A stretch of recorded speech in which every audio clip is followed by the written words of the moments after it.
Thank you so much for inviting me to this very, very important conversation. China's ambassador to the United States posed a very simple question.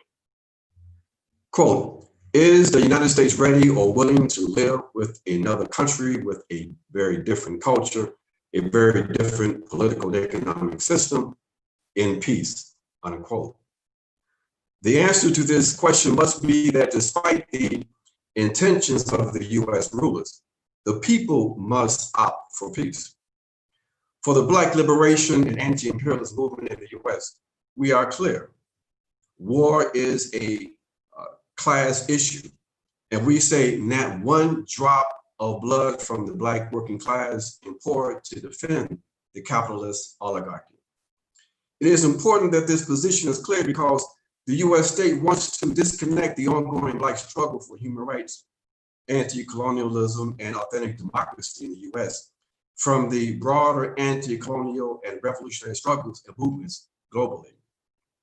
The US state wants to project our movement as one concerned only with Black lives or winning civil rights or something called racial justice, which objectively is an impossibility for a white supremacist settler colonial state. This was the strategy of the US in the late 1940s when Africans in the US were in the forefront of agitation for a radical notion of human rights that centered democracy, racial justice, national and people's self-determination. The politics were often explicitly anti-capitalist, seeing that what we refer to today as racial capitalism as providing the material basis for white supremacist power. This, my friends, is the Black radical internationalist tradition and is the perspective that informs my positions on the question of China and a new Cold War.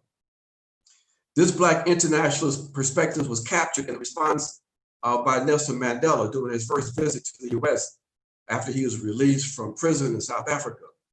When he was asked in what was supposed to be one of those got you questions about the support from the ANC and other South African liberation movements received from Cuba, Libya, and the PLO. His answer by saying that he said that the mistake that some make is assuming that their enemies should be our enemies.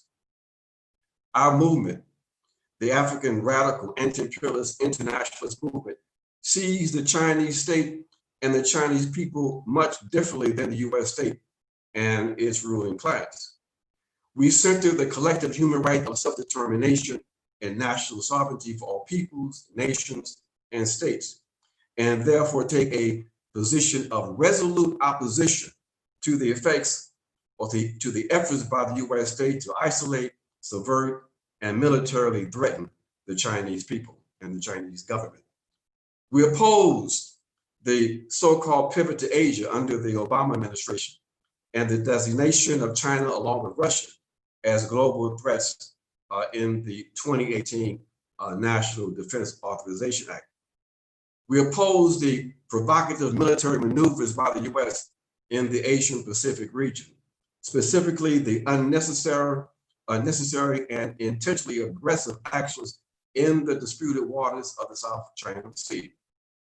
And we condemn the militarization of the waterways and maritime routes from Malaccan Singapore Strait to the South China Sea and East China Sea by the US state, meant to intimidate and threaten the Chinese state. We take the position that all disputes in the Asian Pacific region should be resolved by the nations of that region. My friends, we are living in a moment of history that is extremely dangerous. The irreversible decline of the US and the anxiety that it is producing, along with the recklessness and mediocre character of the US decision makers, has produced a volatile situation that some argue is more dangerous than at any point during the Cold War period with the Soviet Union. Insane strategies like the concept of pre-launch interception, the theory that the US can launch a first strike to destroy the intercontinental ballistic missiles of Russia and China, while they are still in their launchers, are now becoming accepted possibilities. US policymakers responded to questions from their European allies regarding the US commitment to NATO after the announcement of the so-called US pivot to Asia by saying that, quote, the European NATO powers should welcome the fact that the US is willing to engage in this new strategic challenge on behalf of the alliance. It is clear for those of us who must understand the white supremacist mentality because our lives depend on us understanding it, that the position voiced here is the acknowledgement of the common interest of the white West in maintaining global Western dominance. This is the collective imperialism that was committed to upholding white supremacist colonial power that Kwame Nkrumah talked about, that characterized US Western leadership coming out of the Second World War. This is the mad cycle pathology of white supremacy. They are preparing for war, a winnable war with the Chinese.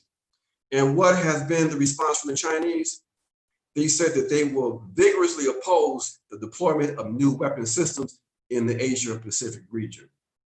In just 2 months, US public opinion has hardened against the Chinese with veiled racial coding from Donald Trump, Joe Biden, the corporate press, suggesting and impeding an inevitable conflict on the horizon. Today, the language must be is being coded, but is intent to shore up the common interest of the pan-European colonial capitalist white supremacist project is absolutely clear. That is why we say in the Black Alliance for Peace that we must name the pan-European white supremacist colonial capitalist patriarchy as the existential threat to all of humanity. Our task must be to take away the power that they have to destroy the world. This is the historic imperative. Whether we can do that will determine if we live or die. We say, shut down the Indo-Pacific campaign, a command structure. Shut down AFRICOM. No to the Cold War with China. All power to the people.